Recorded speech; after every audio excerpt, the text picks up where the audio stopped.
applauso, bravissima Audino Irene col professore che l'ha accompagnata in questo percorso. Doveva esserci una ragazza, però ha avuto dei problemi e il suo professore non l'ha lasciata ed è qui con noi. Allora, adesso io volevo sapere cos'è questo brano per te, questo strumento? Allora, io ho iniziato a studiare in quinta elementare, circa 4 anni. Mi dai il gelato per cortesia, perché tra microfoni e gelati, no, io voglio sentire perché è uno strumento bellissimo. Grazie. Una volta nelle scuole c'era solo quello, è vero? Allora, io ho iniziato a studiare 4 anni fa, è stata una mia curiosità, nessuno in famiglia suona, nessuno mi ha mai istinto a provare questa nuova esperienza musicale, è stata proprio una mia curiosità, una mia scelta. Hai capito? A me piace molto questo strumento, ha una versatilità assurda in moltissimi generi musicali e mi piacevano già da quando ero piccola gli strumenti a fiato, suonare in banda eccetera, e quindi volevo iniziare a provare questa nuova esperienza e la scuola ti ha permesso di fare questo. Sì. Ecco, l'importanza di avere la scuola, di avere questi professori che riescono a capire che in te c'è qualcos'altro che la Irene che conoscono. Sì, penso sia importante anche avere una scuola, perché anche grazie alla scuola, grazie alla mia insegnante, ma anche grazie ai miei genitori, ho iniziato questa esperienza grazie a questa opportunità e quindi io l'ho vissuta. Grazie. Allora passa il microfono a questa splendida ragazza che prima ha suonato la tastiera. Alzati che ti conosciamo. Allora, dopo tutti i discorsi che hai sentito, io voglio sentire anche la tua opinione di tutto quello che abbiamo detto. Cos'è che ti è rimasto impresso di più? Secondo me i discorsi tra tutti quelli che abbiamo tenuto oggi, secondo me sono tutti importanti, e il tema che mi ha colpito di più è sempre quello della legalità, che quindi tutti i discorsi che abbiamo sentito oggi sono tutti giusti, cioè, io sono d'accordo e non credo che c'è. Perché tu puoi dire anche se c'è legalità c'è anche meno femminicidio, perché la legalità porta a far sì che il femminicidio diminuisca. Io lo spero. Allora andiamo, io vi racconto. San Francesco del Deserto, l'isola è molto antica. Dal sottosuolo emergono tracce di una frequentazione romana con reperti del I, IV e V secolo d.C. Il nome è di origine popolare, risale alla prima metà del 400, quando l'isola venne abbandonata per oltre un ventennio a causa dell'insalubrità della laguna. Per quello si chiama l'isola del deserto, dove tutti la lasciavano, la abbandonavano. La storia francescana inizia nel 1230. Di ritorno dall'Oriente vi approdò San Francesco d'Assisi con un altro frate, accolto dal festoso canto delle rondini.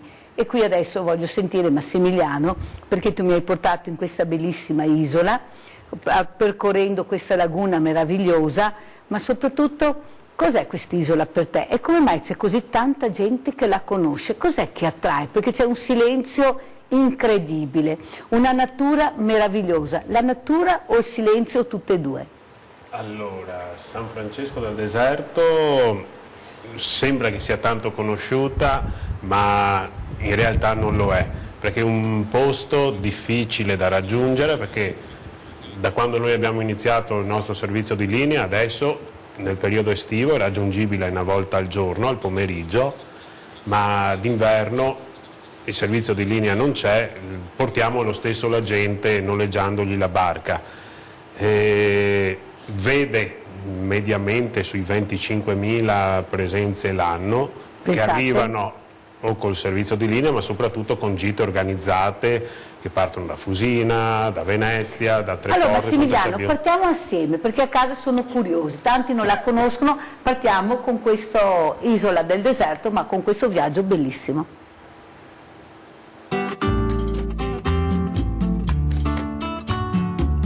Ciao grande famiglia, guardate dove vi ho portato oggi. Siamo davanti al Museo Archeologico di Quarto d'Altino, perché faremo una partenza un po' particolare questa mattina e poi vedrete. Ma adesso guardiamo questo museo. Andiamo. C'è qualcosa che non torna? Sono due cartelli, o si sono dimenticati di toglierne uno o poi vedremo. Allora, Museo Archeologico Nazionale di Altino, orario tutti i giorni 8:30 19:30, chiusura biglietteria alle ore 19. Qui c'è un altro cartello. Museo Archeologico, orari di apertura al pubblico, 1 aprile 30 settembre, martedì e domenica 8:30 19:30. Ma quale sarà quello giusto? Andiamo a vedere. Sono aperti i servizi igienici.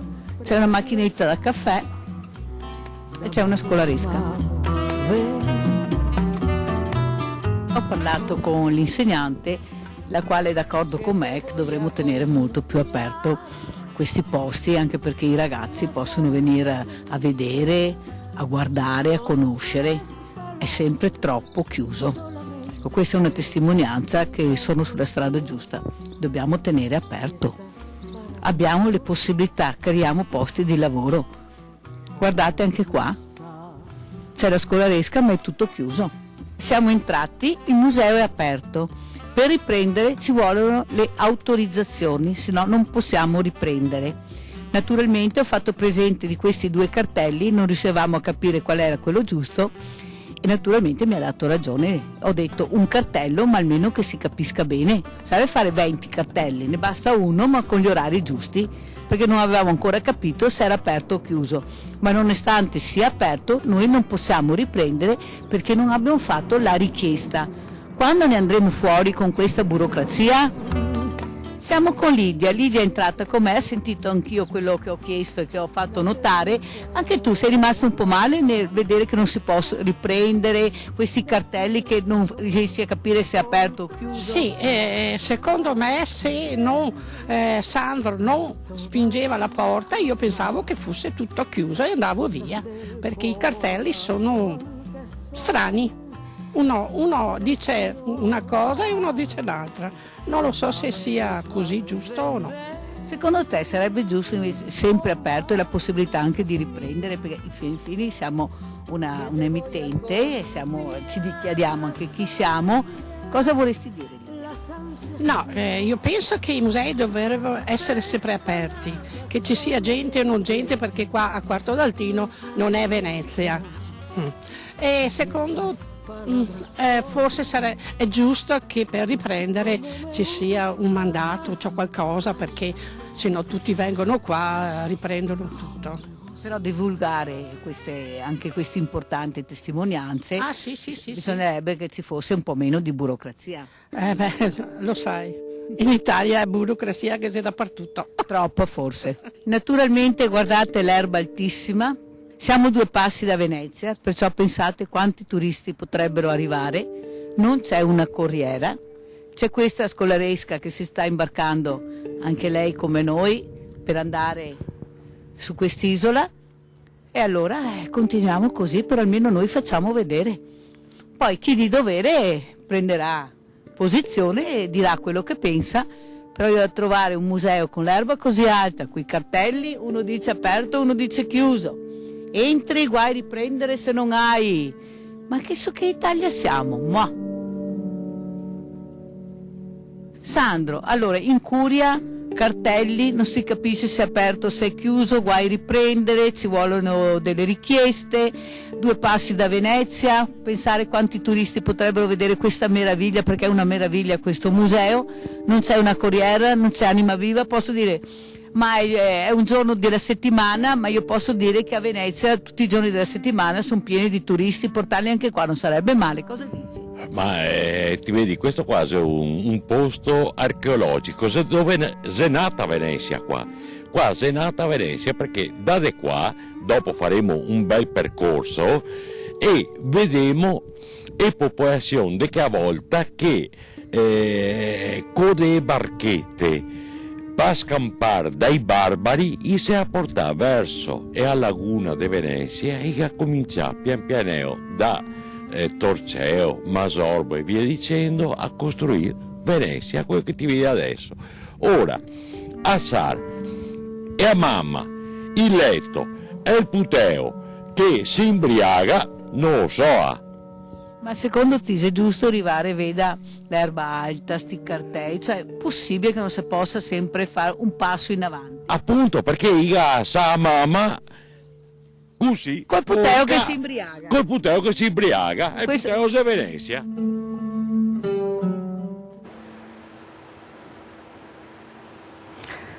Dottor Casetta, lei sorrideva, adesso sta anche ridendo, non solo sorridendo perché cioè, sì. siamo senza parole. Cioè un cartello, non 30 cartelli, cosa vuole dire? Ma dico questo, che noi italiani, o gli italiani, ecco, mi chiamo fuori, francamente no, non mi appartiene, questo tipo di gestione delle mie cose non mi appartiene.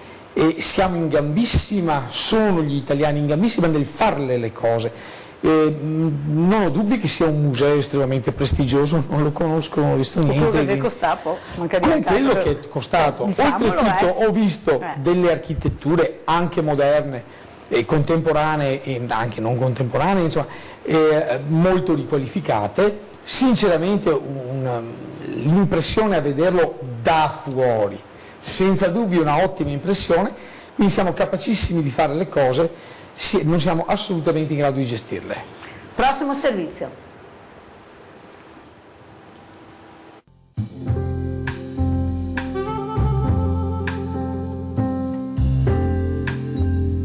Siamo all'ingresso dell'imbarcadero, guardate l'erba, altissima. Siamo con Massimiliano, il capitano e il paron di Agiostra di Seiù. Allora, spieghiamo un po' questo meraviglioso posto. Io sono un po' allibita perché vedo poche persone. Cosa ci puoi raccontare, Massimiliano? Allora, questo potrebbe essere, se pubblicizzato adeguatamente, il primo modo alternativo per arrivare in Laguna Nord, cioè Burano, Mazzorbo, Torcello e San Francesco del Deserto, evitando Venezia. Pensate? Cioè qua si arriva, siamo ad Altino, città romana, dove c'è qua in fianco un museo archeologico che avrete già visto. No, perché non si può entrare, perché non avevo fatto la richiesta. Ecco. E museo archeologico nuovo, hanno riaperto da quest'anno anche le aree archeologiche, perché qua sorgeva la Venezia romana. E da qua in un'ora neanche arriviamo a Burano.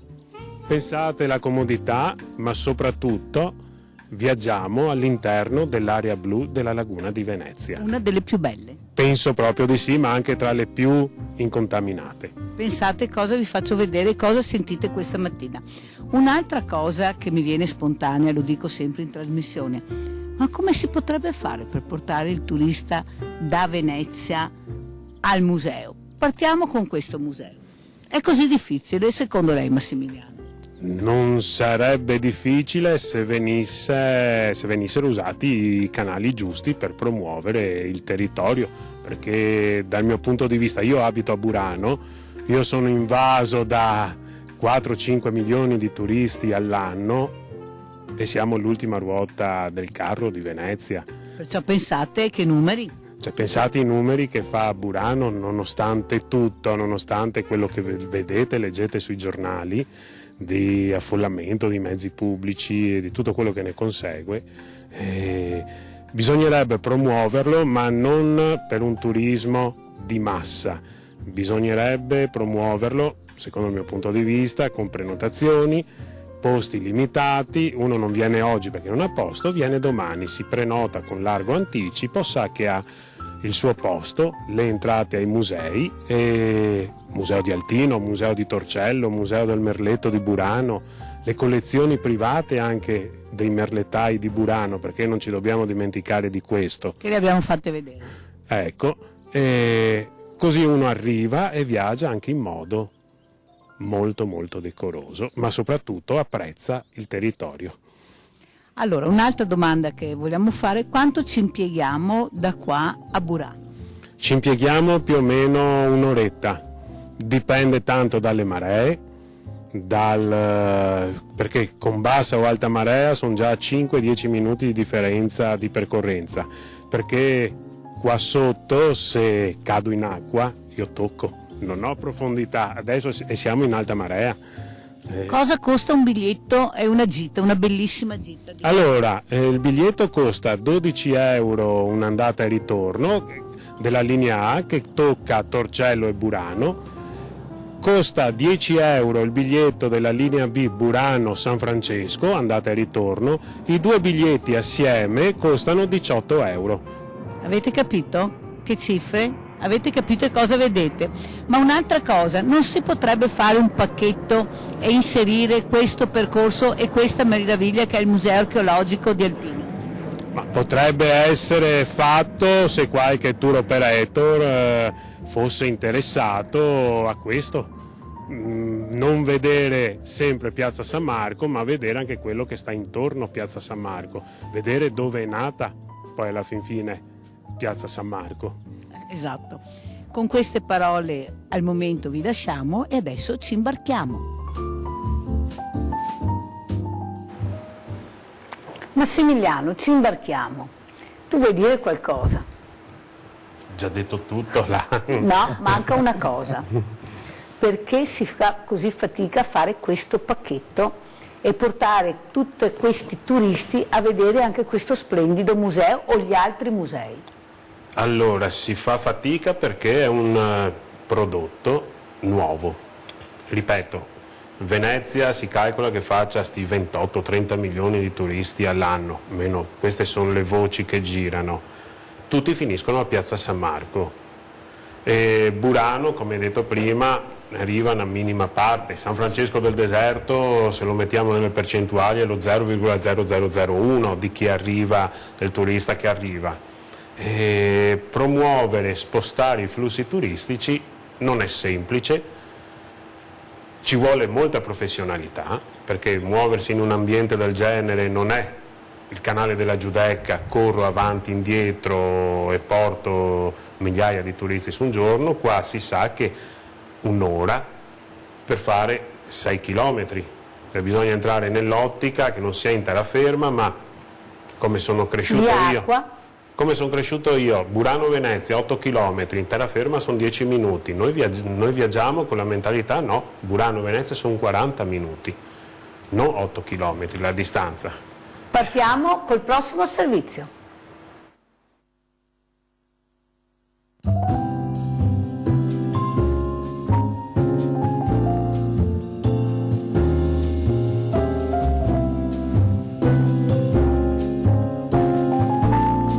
Tanti osei, però c'è anche l'Osella. Cos'è l'Osella? Cos'era? Adesso ci sarà ancora qualche reperto archeologico.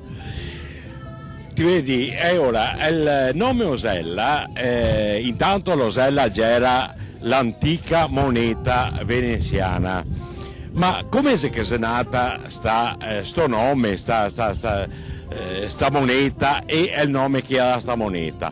Perché devi pensare che ai primi tempi a Serenissima il doge a Nadal, in dicembre, ma si presume a Nadal, ai nobili del Consiglio dei 10 e che regalava 5 anare a testa che veniva ciapae proprio in stesone qua de Barena e che regalava sti nobili appunto sti osei.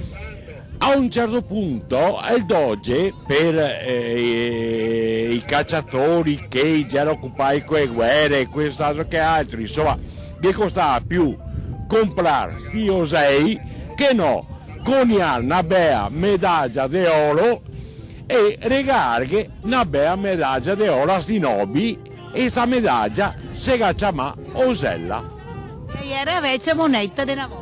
E a Gera e a Veccia dopo nel 1700 e subia è stata coniata come moneta veneziana. Avete capito? Che avremo anche a Osella.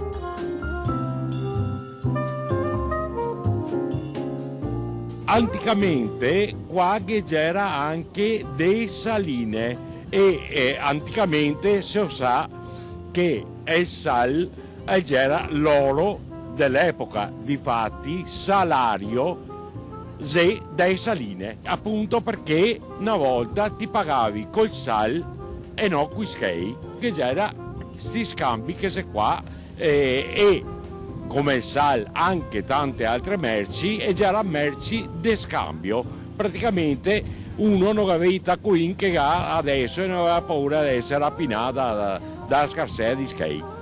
Qui era un altro sal, perché qui adesso bisogna che te ne metti talmente tanto per sapere da sal, chissà quanti skei che vorrei adesso, se no per pagare.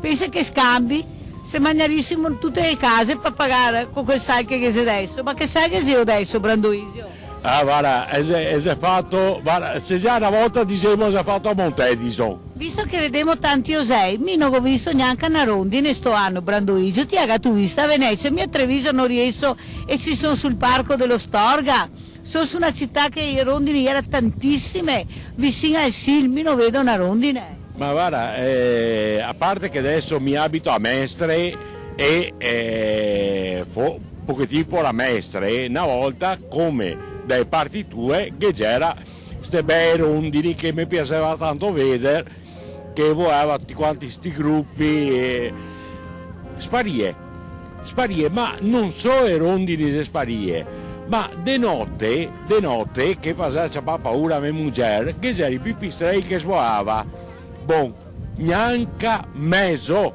ma c'è già anni che non ne sei. Alla mia sinistra iniziamo a vedere Marghera. Anche se la vedevamo io ero stesso, secondo me, ero meglio il paesaggio del prima. Cosa hai detto, Branduisio? Beh, ascolta, Marghera che ha fatto la sua storia per Venezia, nel ben o nel mal, comunque la sua storia l'ha fatta.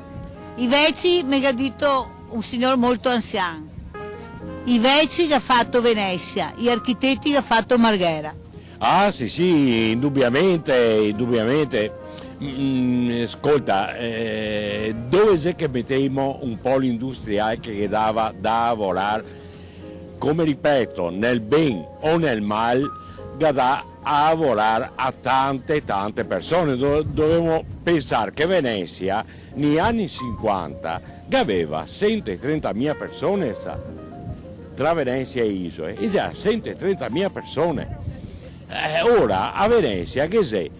Neanche 50.000 persone, a parte che ogni tanto si butta su a dire che esiste 54.000, ma dove c'è che spariette quante state persone? Nell'entroterra. E a Venezia se ne sta chi? I vecchi. Come diceva Branduisio, ma dove andiamo in giro per il mondo? Guardate cosa abbiamo a 2 passi da casa. Ma tutti ci invidiano queste cose, guardate che laguna abbiamo, meraviglioso, giornata splendida, una gita che consiglio veramente a tutti, ti rilassa la mente, tutto, bellissimo, entriamo proprio in piena laguna adesso.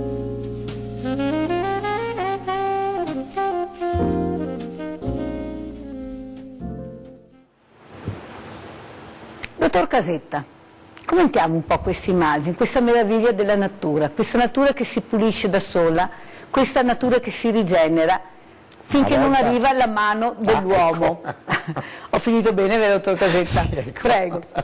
Proprio finché non arriva la mano dell'uomo. Sì, Marghera è quando io sento parlare dei pozzi petroliferi in Basilicata, dico sì, la Basilicata di oggi è la Marghera di ieri, cioè Marghera invece di puntare su Venezia, nel senso del turismo in questo caso a Venezia, cosa si è fatto? Si è andato a costruire Porto Marghera.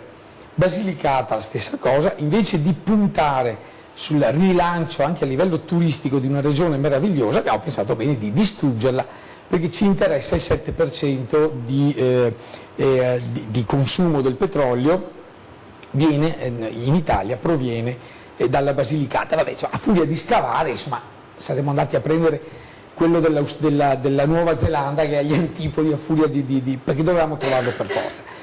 E questa è la questione. La questione è questa, che in Italia c'è poco da fare, abbiamo moltissime qualità come italiane, però il turismo a noi non interessa, l'ambiente non ci interessa. Un paesaggio appunto come quello che abbiamo visto, la laguna di Venezia, 4 erbacce, acqua, erba, cosa che sia, non c'è acqua.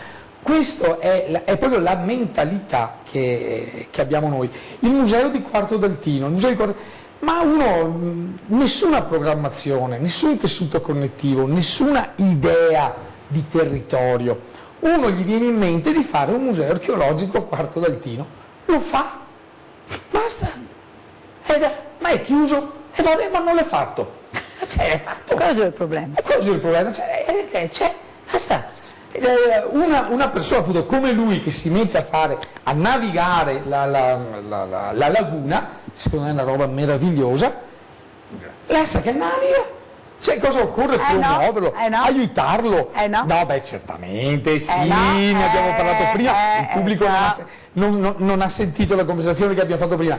No, perché c'è la stessa cosa con te, con le riprese. Ma cosa c'è? Diciamo, dottor Casetta, cosa c'è che vi impedisce?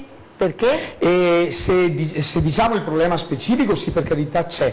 Quello che manca a livello italiano e anche a livello del mondo occidentale a questo punto è semplicemente una classe dirigente che cominci a fare il suo lavoro e ad essere formata per fare la classe dirigente. Non è possibile che venga realizzato un museo come quello, sicuramente interessantissimo, 2 cartelli, non ci mettiamo d'accordo. Mi dico, ma chi è che lo sta dirigendo sto museo?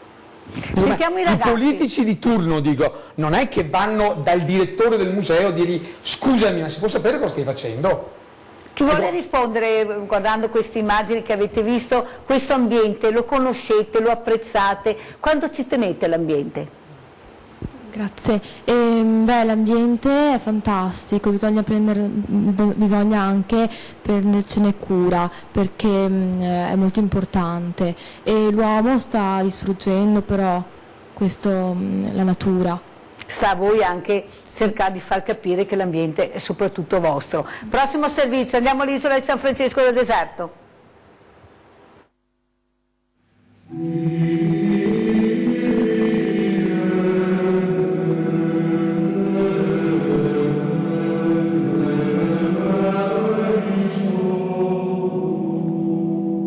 Siamo arrivati, guardate la meraviglia di questo posto, guardate quanto bello è, siamo all'inizio, dobbiamo ancora entrare.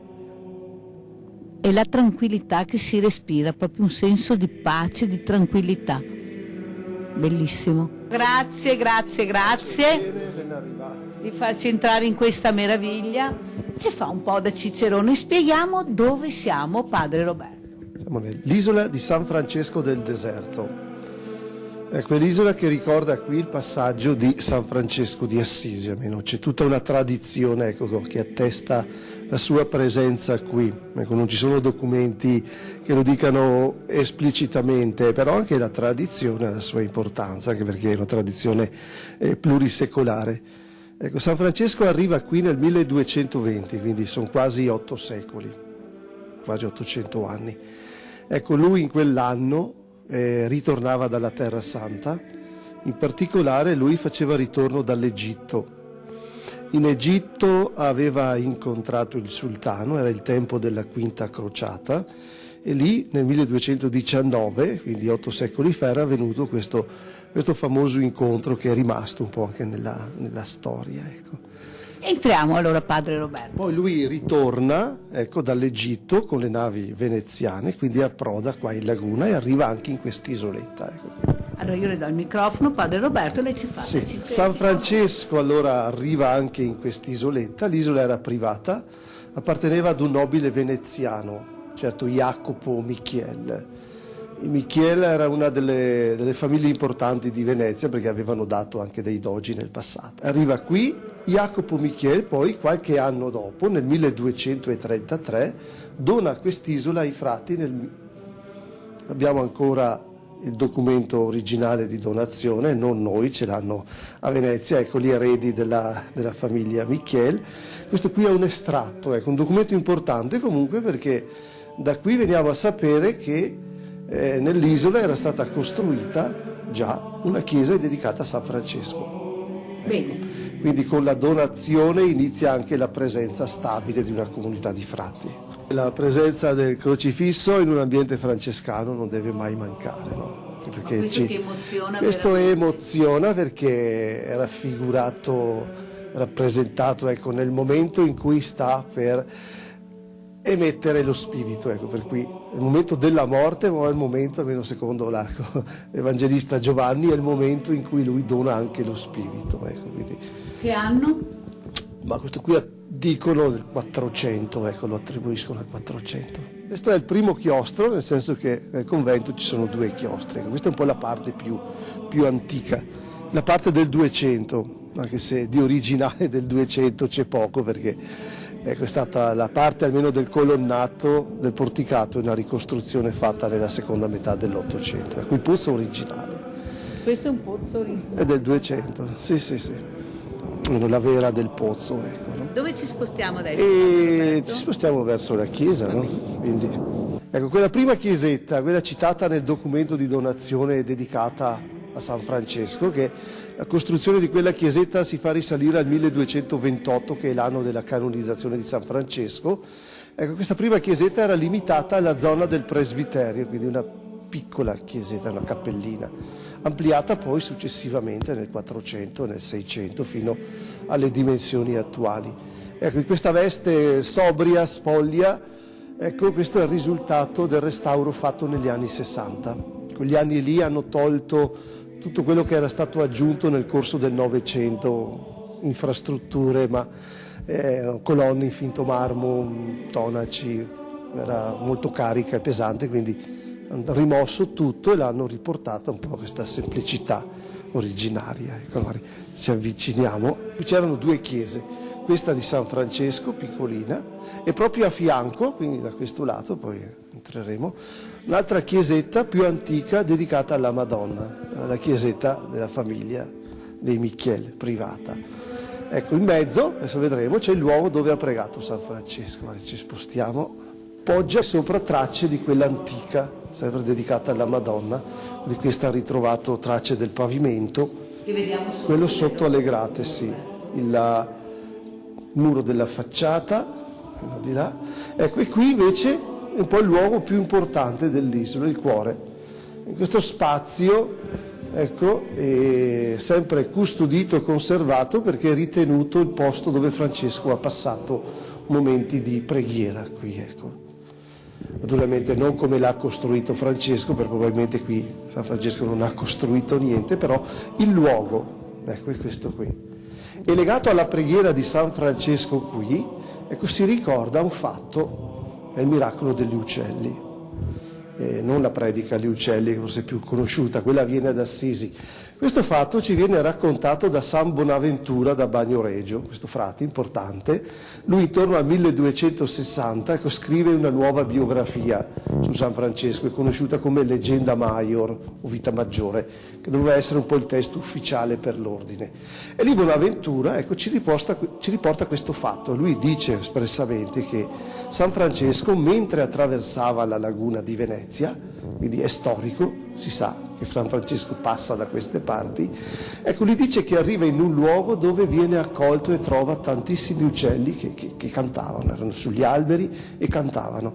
Francesco era insieme ad un altro frate, era frate Illuminato d'Arieti, il suo compagno di viaggio, e insieme vanno in mezzo agli uccelli per pregare, perché Francesco diceva, gli uccelli stanno lodando il Signore col canto, quindi dice andiamo anche noi e cominciamo a pregare anche noi. Quindi qui Francesco ci insegna a metterci in ascolto delle creature per imparare ad elevarci e arrivare al Creatore, ecco, a Dio.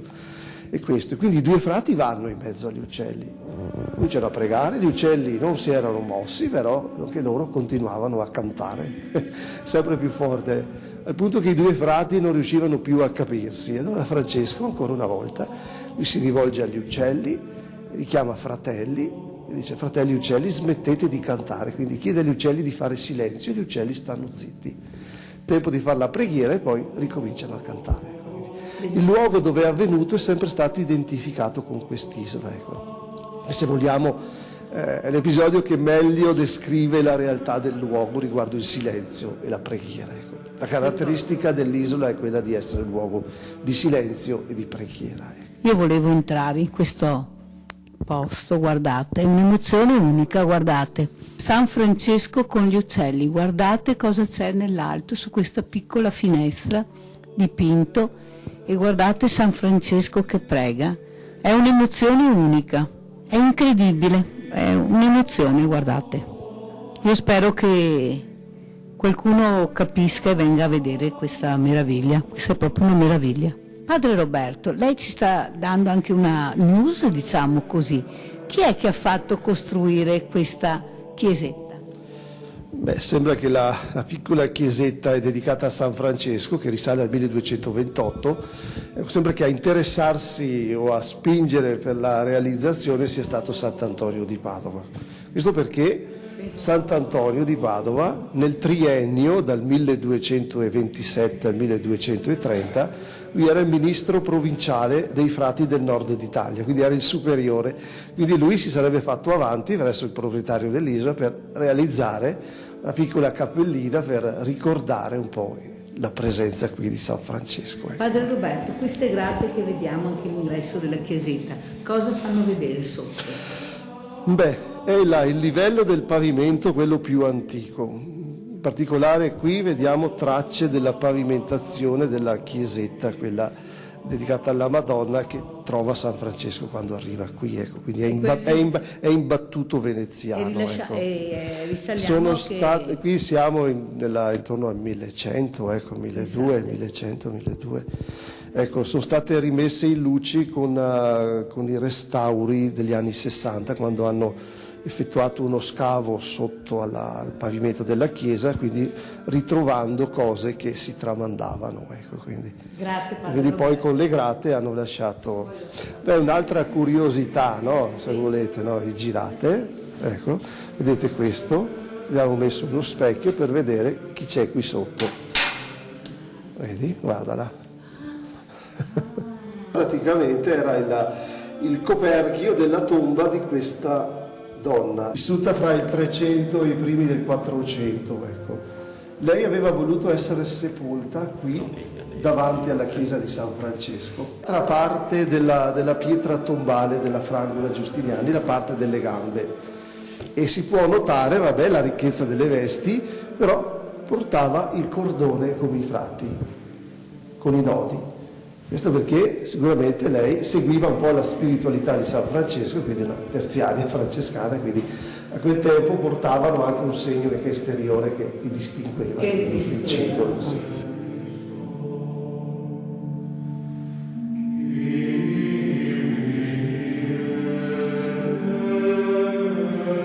Qui c'è questo tronco d'albero che vediamo qui nell'angolo, questo è chiamato il bastone di San Francesco. Secondo la tradizione, ecco, no? Quando San Francesco va via, lascia l'isola, lui pianta a terra il suo bastone da viaggio. Ecco, no? E questo bastone poi cresce, si sviluppa fino a diventare un grande albero. Ecco, le cronache parlano di un pino, probabilmente un pino marittimo. Comunque quest'albero è morto abbattuto da una forte tempesta, ecco, nel 1701. I frati hanno conservato dei pezzi perché c'era anche molta devozione popolare. Ecco.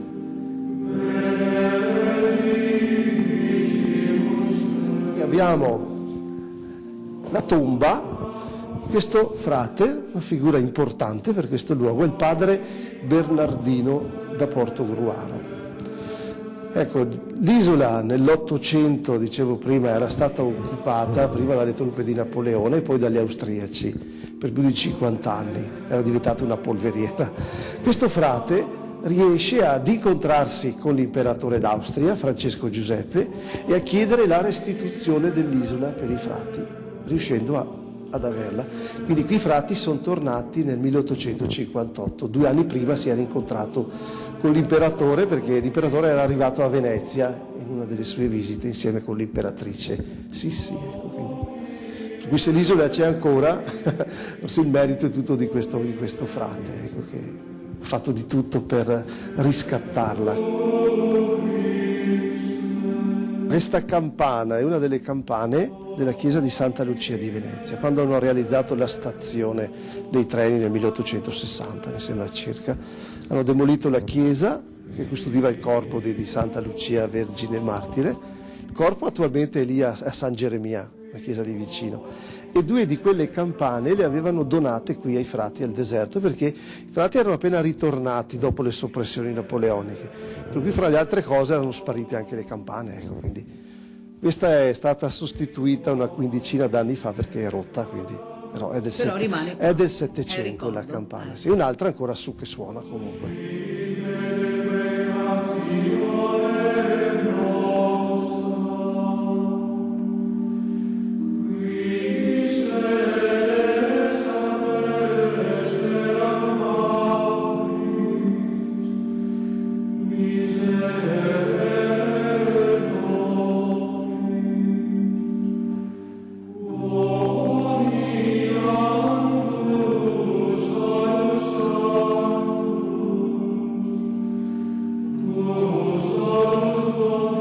Padre Roberto, ma una veduta incredibile, no, stupenda, di più. Cosa stiamo vedendo da qui, Padre Roberto? Beh, da qui vediamo l'isola di Burano, che è l'isola un po' più vicino a noi. Più a sinistra ci vede l'isola di Mazzorbo, il campanile, la chiesa dedicata a Santa Caterina. Ecco, quella è una bella chiesa anche quella da visitare. Ecco, poi alle mie spalle c'è in fondo è già a terraferma Tre Porti, Casa Bianca, Cavallino Tre Porti. Invece questa punta verde che vediamo che inizia poi è l'inizio dell'isola di Sant'Erasmo, quella che si sviluppa per più chilometri verso Venezia. E poi lei spiegava che qui ci sono le maree in maniera che l'acqua si alza e si abbassa. Poi in laguna sì, il livello dell'acqua in laguna varia durante il giorno in base all'alta e alla bassa marea, ecco, quindi. Mi scusi Padre Roberto, ma il campanile di Burano è storto, è inclinato, è solo una visione no, pende. Ah, ecco, perché da conforme dove si arriva delle volte è più dritto, sì. Però io lo vedo che pende. Qui pende, sì, non è proprio la visione che ti permette, la posizione che ti permette di vedere, di cogliere la pendenza massima, però pende. Già pende, ecco, da qui. Ecco.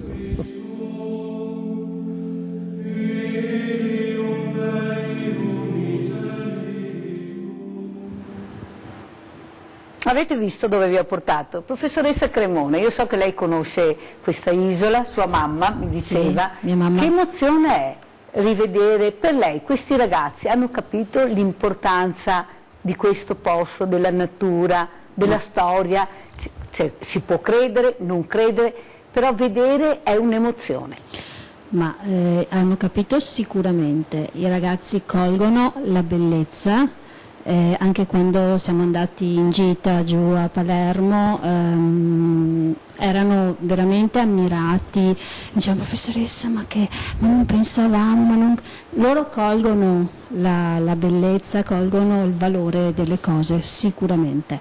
In questo momento rivedere questi luoghi, in questo momento alla fine dell'anno aggiungerei, vedere questi luoghi mi dà un senso di pace. Ce l'ho fatta, è finita anche quest'anno, vero professoressa? Manca qualche giorno. Manca qualche giorno. Prossimo servizio è l'ultimo.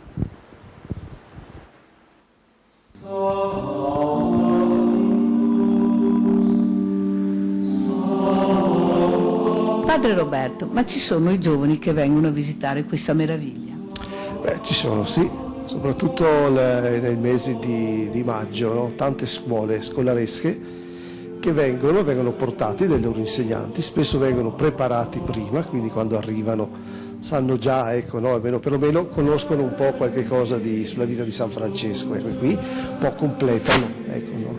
Non solo scuole vicine, ma anche da altre anche città. Dall'esterno, sì, un po' da tutta Italia vengono. E stranieri? Anche stranieri, ieri anche studenti stranieri, che magari si trovano in città o a Venezia o in Italia per incontri di formazione e poi vengono anche in visita qui. E se uno deve visitare, a chi si deve rivolgere, padre? Beh, per la visita l'isola non è servita dai mezzi pubblici, per cui bisogna provvedere, ecco, no? Quando sono gruppi organizzati si appoggiano alle agenzie di navigazione che hanno inserita un po' nel tour delle isole qui della Laguna Nord, ecco, oppure devono trovare C'è la per possibilità arrivare. comunque di uno se vuole riesce ad arrivare. Ecco. Il porto è E all'anno passano diverse decine di migliaia di persone. Ospitiamo nei fine settimana, ecco, dal venerdì pomeriggio alla domenica, gruppetti di adulti, ecco, massimo una quindicina di persone. Perché questi arrivano e condividono con noi tutta la nostra preghiera, i momenti di preghiera, i momenti in refettorio, per cui i pasti sono presi insieme. Poi da parte nostra c'è l'offerta di un paio di incontri al giorno, sempre sulla parola di Dio o inerenti a qualche tema biblico o di spiritualità.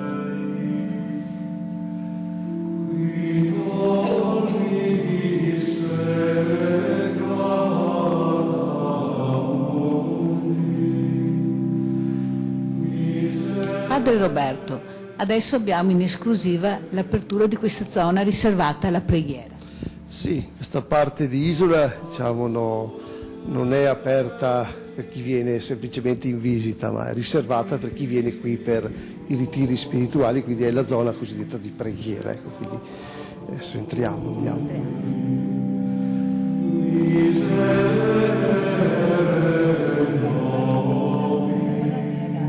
Da qui possiamo vedere, ecco, di fronte a noi l'isola di Sant'Erasmo praticamente. Qui all'inizio è la zona di Punta Vele, poi si sviluppa verso Venezia per alcuni chilometri, è poi l'isola più lunga. La famosa verdura di Sant'Erasmo, che dicono che è una cosa incredibile, è vero Padre Roberto? Noi mangiamo la nostra, quella di San Francesco, forse è migliore.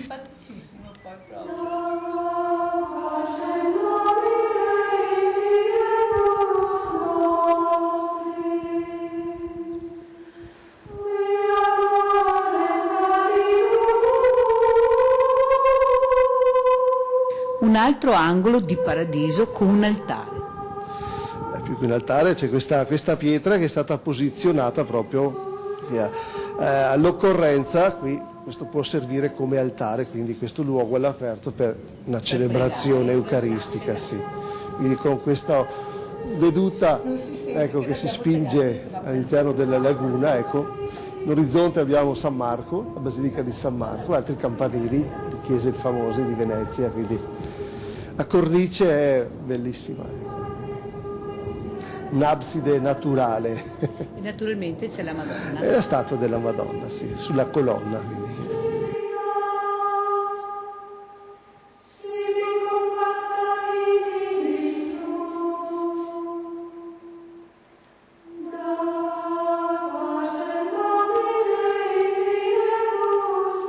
L'isola si vede da molto lontano, no? Spicca, ecco, dalla laguna perché per via di tutti questi cipressi, no? Sono più di 600 cipressi. Pensate, 600 cipressi. Per cui da lontano, ecco, sembra quasi un ciuffo che spunta dall'acqua, ecco, sì. Bueno, perché ci siano tutti questi cipressi? Un po' il lavoro dei frati, no? E poi penso anche che hanno una funzione di protezione quando c'è il vento forte. Fine 300, inizi 400, a causa della malaria, i frati avevano abbandonato l'isola per circa 20 anni. Quindi la gente aveva cominciato a chiamarla isola disertata, quindi deserto. Molto più semplicemente. Sì, poi diamo anche altri significati spirituali che ci stanno bene, ecco, però poi in origine spesso i nomi derivano da situazioni concrete. E si dice ancora adesso non va là perché è un deserto. Sì. Cioè, questa mura è stata realizzata nell'800 quando l'isola era occupata dai militari, quindi era stata fortificata, infatti ci sono ancora le feritoie. Le feritoie, che adesso vedremo. Sì, ecco. E qui davanti? Qui c'è questa specie di grotta, ecco. Questo è il luogo dove, secondo la tradizione, San Francesco aveva piantato il bastone, quindi dove c'era l'albero, ecco. Quando l'albero è morto, nel 1701, poi a ricordo dell'albero avevano realizzato questa costruzione, questa grotta, ecco.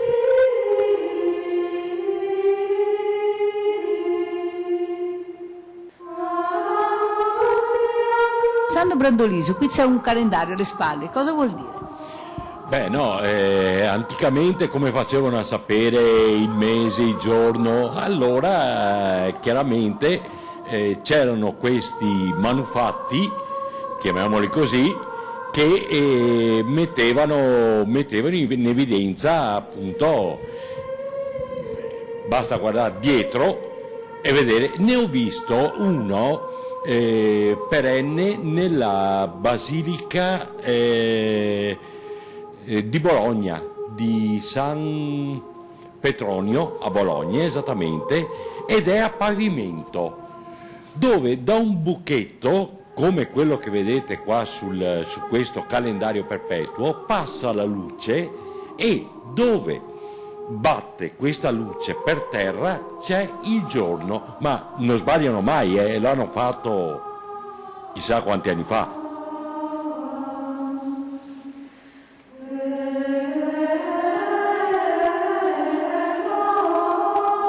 Questa parte di isola è sempre stata coltivata ad orto, almeno anche nelle mappe che abbiamo antiche, ecco, di qualche secolo fa. Questo era sempre segnato come orto, ecco, dove c'è il frate che lavora quotidianamente e i frutti del lavoro, ecco, si vedono. Ecco.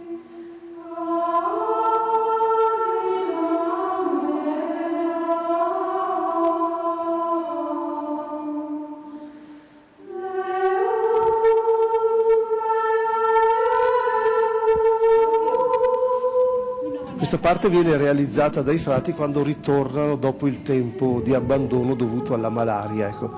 Al loro ritorno c'è stato l'ampliamento del convento, quindi con la realizzazione di quest'altra parte.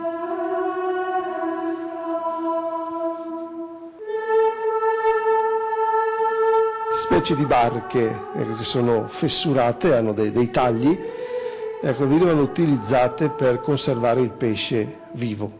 Per cui venivano trainate in laguna, rimanevano sommerse nell'acqua, però galleggiavano, quindi mettevano il pesce all'interno e si conservava, soprattutto anguille magari. Sì, frigoriferi di una volta allora. Sì.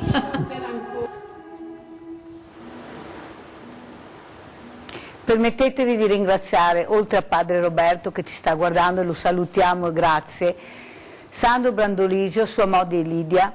Un abbraccio forte, forte, forte, un brutto momento passerà, ce la farete, noi siamo qui con voi.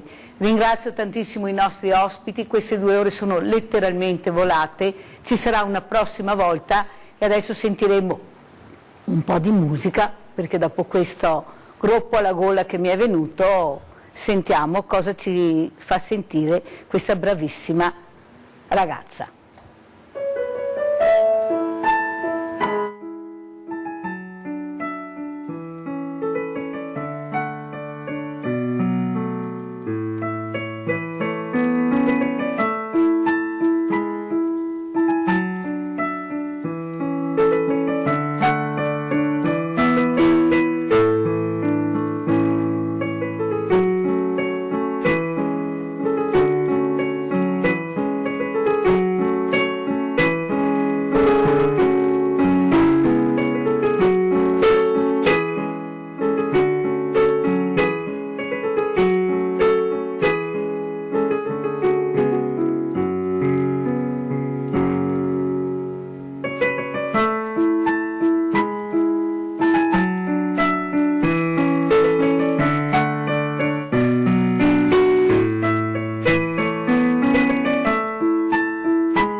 Grazie a tutti i miei ospiti, buonanotte, le 2 ore sono volate, alla prossima, ciao Brandolisio, ciao Lidia.